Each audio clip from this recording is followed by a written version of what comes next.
dia. Saudaraku, Yesus mengasihi kita. Firman Tuhan berkata dalam Roma 8, kalau anaknya yang tunggal pun diserahkannya kepada kita untuk mati menebus dosa kita, sehingga kita bisa masuk ke sorga, masakan ada yang ditahankan Tuhan lagi bagi kita? Tuhan mau hidup saudara berkelimpahan. Untuk itulah Yesus datang, saudaraku. Untuk itulah dia mati bagi kita. Firman-Nya berkata, oleh bilur Yesus saudara sudah sembuh. Maka pada malam hari ini, dimanapun saudara berada, percaya firman Tuhan ini, maka saudara akan menerima kesembuhan saudara. Katakan amin. Setan itu jahat. Setan itu datang mencuri, membunuh, dan membinasakan. Yohanes 10 ayat 10 mengatakannya.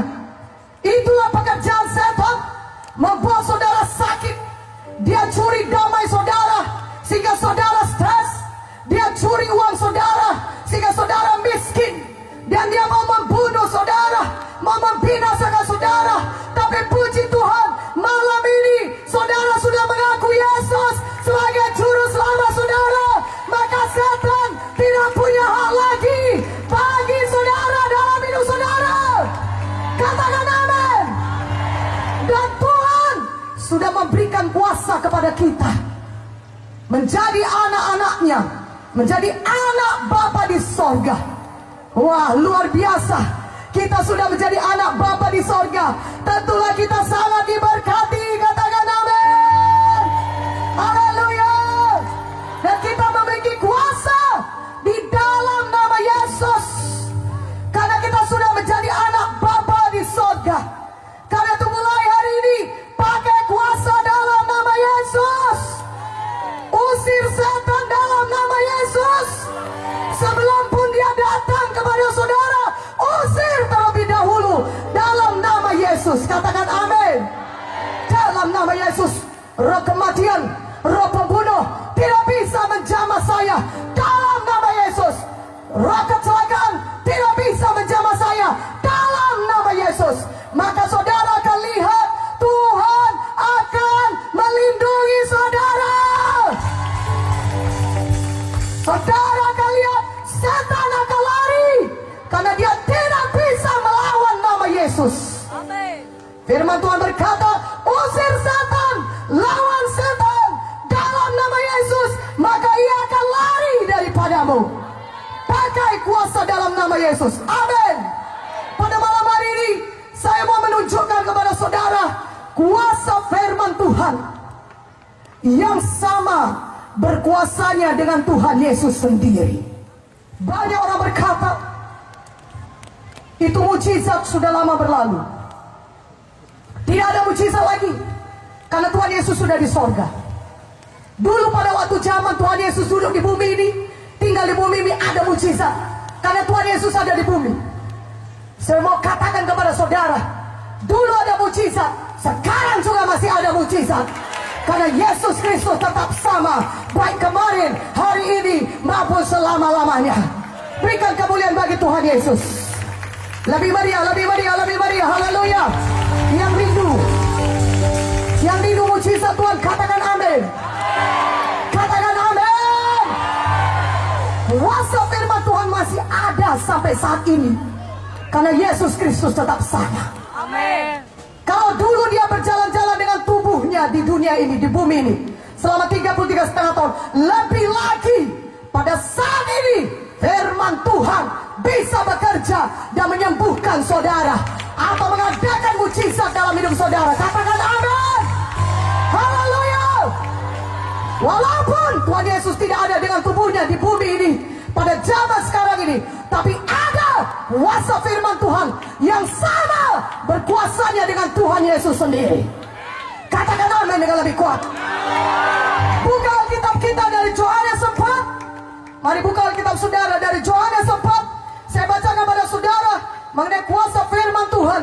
Yohanes 4 ayat 46. Ayat 46, saudaraku yang kekasih. sampai 54. Maka Yesus kembali lagi ke Kana di Galilea, di mana ia membuat air menjadi anggur. Dan di Kapernaum ada seorang pegawai istana, anaknya sedang sakit.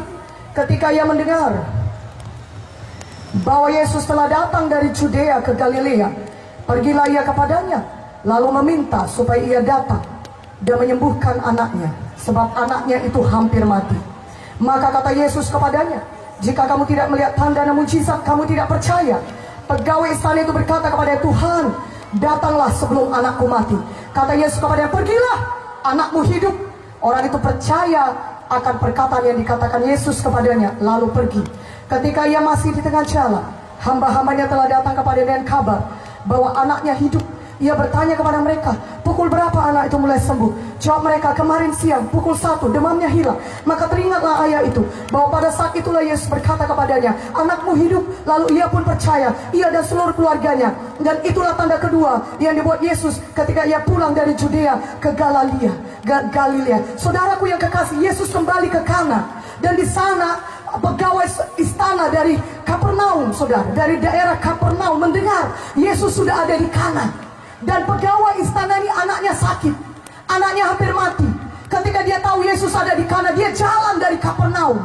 Dia jalan jauh, itu kira-kira 40 km sampai ke Kana. Saudaraku yang kekasih dalam nama Yesus, pegawai istana itu jalan demikian jauh menjumpai Yesus, berkata, Yesus, anakku sakit dan hampir mati, mari datang ke rumahku, sembuhkan dia.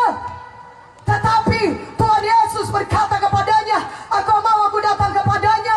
Engkau mau datang aku jalan ke Kana sampai ke Kapernaum? Kalau kau tidak melihat tanda demikian, engkau tidak percaya. Tapi sekarang aku berkata kepadamu, kata Tuhan Yesus, aku berfirman kepadamu, pulanglah, pergilah, anakmu hidup. Katakan amin. Dan pegawai istana ini percaya. Dia harus pulang kembali ke rumahnya di Kapernaum. Tapi dia percaya, walaupun Yesus tidak datang ke rumahnya, tapi ada firman Tuhan. Tuhan mengucapkan firman-Nya, pulanglah, anakmu hidup. Dia percaya. Mana aminnya lebih kuat, aminnya? Dia percaya. Maka apa yang terjadi ketika dia berjalan pulang kembali ke Kapernaum? Itu agak jauh. Dia pasti mungkin jalan kaki. Zaman dulu tidak ada mobil yang cepat, 40 km. Dia pulang, ketika dia hampir sampai ke rumahnya, hamba-hambanya dari rumahnya datang kepadanya, Bapak, anakmu sudah sembuh. Dia bertanya, kapan anakku itu sembuh? Kira-kira jam 1 siang, demamnya hilang. Dan dia ingat ketika itulah Yesus menyampaikan firman-Nya, berkata, pergilah, anakku hidup. Mana aminnya? Yang mengerti katakan amin.